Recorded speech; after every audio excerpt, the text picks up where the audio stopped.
नमस्कार, काव्यवी ब्लॉग्समध्ये तुमचं स्वागत आहे।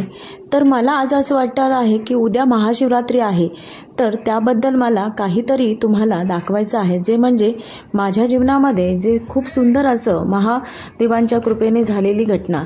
ती म्हणजे माझ्या ओवीचं आणि काव्याचं दोघांचंही तुला म्हणजे वजन करणं, काट्यावर वजन करणं महाशिवरात्रीच्या दिवशी आमच्याकडे प्रथा आहे, जे म्हणजे नवस म्हटले जातात काही कारणास्तव। तर त्याची नवस पूर्तता झाल्यानंतर तिथे वजन केलं जातो महाशिवरात्रीच्या इथे, म्हणजे शंकरांच्या मंदिरामध्ये। तर इथे माझ्या काव्याचं आणि ओवीचं दोघांचंही तुला होणार आहे। म्हणजे आता की काव्याचं शिर्कीमध्ये झालं आणि ओवीचं आमच्या वडखळमधील घोलनगर आहे तिकडे झालं। ते दोन्हीही तुमच्यापर्यंत मला असं शेअर करायचं वाटलं की महादेवाच्या कृपेने जर काहीतरी चांगली घटना घडलेली आहे तर ती तुमच्यापर्यंत का पोचवू नये आणि ती कशा पद्धतीने आमच्याकडे केली जाते ते तुम्ही पहा। इथे काव्याचं आता निघालेलं आहे नवस घेऊन, तर जे काव्याच्या वजनामध्ये बसतील असं डोक्यावरती घेऊन टोपल्यांमध्ये घेऊन पदार्थ जायचे असतात, जे गोड असतात, फळं असतात, बरंच काय काय असतं ते, आणि ते वाजत गाजत न्यायचं असतं। त्याप्रमाणे आम्ही सुद्धा निघालो काव्याचं नवस घेऊन। तर आता इथे तुम्हाला पाहायला मिळत आहे, पहा इथे नवसासाठी ते ढोल ताशे वाजत आहेत आणि निघाले आहोत नवस घेऊन।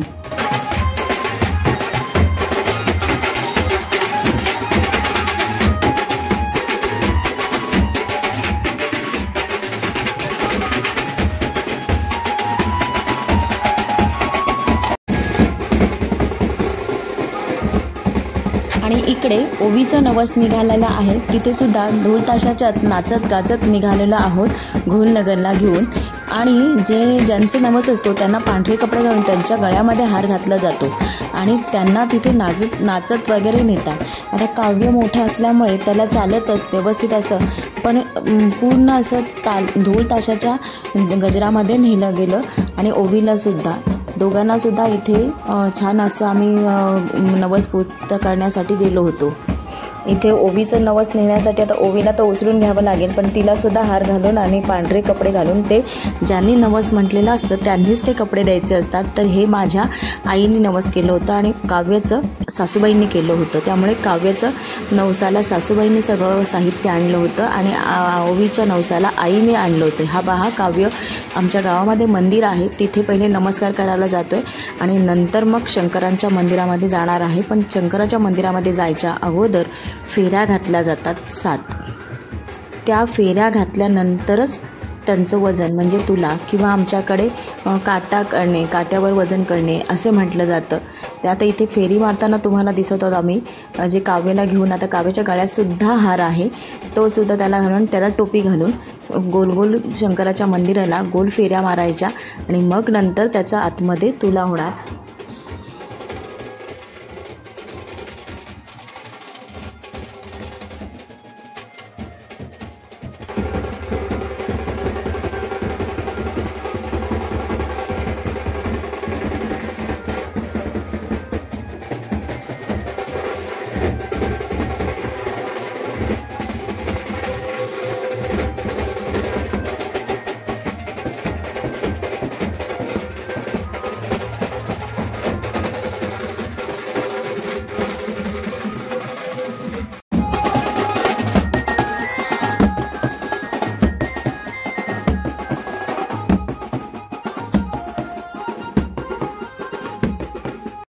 हा जो मंदिर आहे हा इथे घोलनगरचं शत्रेश्वर मंदिर आहे, जिथे नवसाला पावणारा शंकरची पूजा केली जाते आणि महाशिवरात्रीला मोठा उत्सव होतो। त्याचा व्हिडिओ तुम्हाला उद्या सकाळी लवकरच मिळणार आहे, कारण की तुम्हाला मुखदर्शन किंवा तुम्हाला लाईव्ह दर्शन होणार आहे, जे तिथे शत्रेश्वर मंदिरात आहे।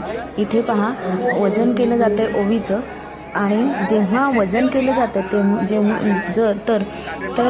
जेव्हा आपण एखादं वस्तू जेव्हा तिच्या वजनात टाकतो तरीसुद्धा वजन भरत नाही, पण एक तुळशीच्या पान जेव्हा काट्यावर ठेवलं जातं तेव्हाच ते वजन व्यवस्थित केलं जातं। त्यामुळे तुळशीच्या पानाशिवाय वजन किंवा तुळा होत नाही।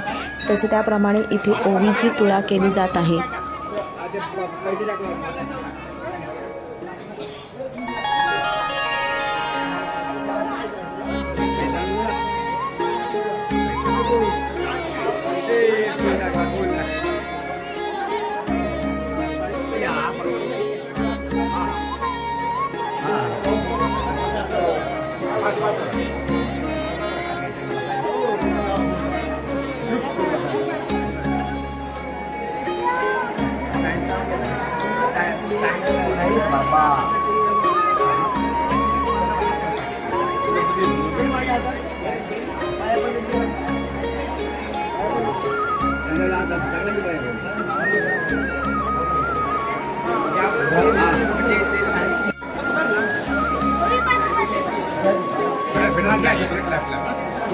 घाबरलं नसेल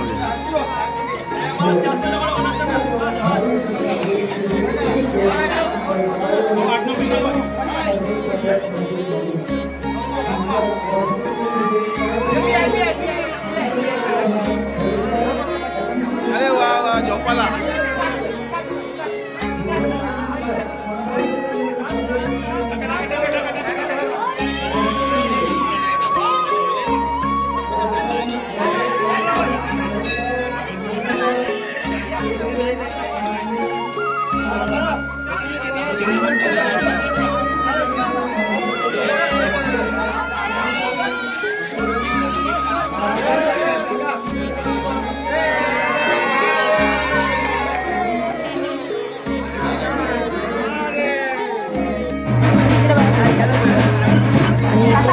काव्याला सुद्धा काट्यामध्ये बसवलेलं आहे आणि वजन केलं जात आहे त्याचं सुद्धा त्याचप्रमाणे अशा प्रकारे मला माझं तुमच्यापर्यंत जे आनंदाची गोष्ट होती तुमच्यापर्यंत पोहोचवायचं होतं. हा व्हिडिओ गेल्या वर्षीचा आहे.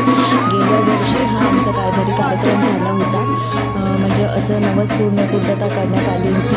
तो तुमच्यापर्यंत शेअर करायचं होतं, त्यामुळे मी हा व्हिडिओ शेअर केलेला आहे. तुम्हाला हा व्हिडिओ जर आवडला असेल तर प्लीज लाईक शेअर आणि कमेंट्स नक्की करा. सबस्क्राईब करायलाच विसरू नका. जय महादेव.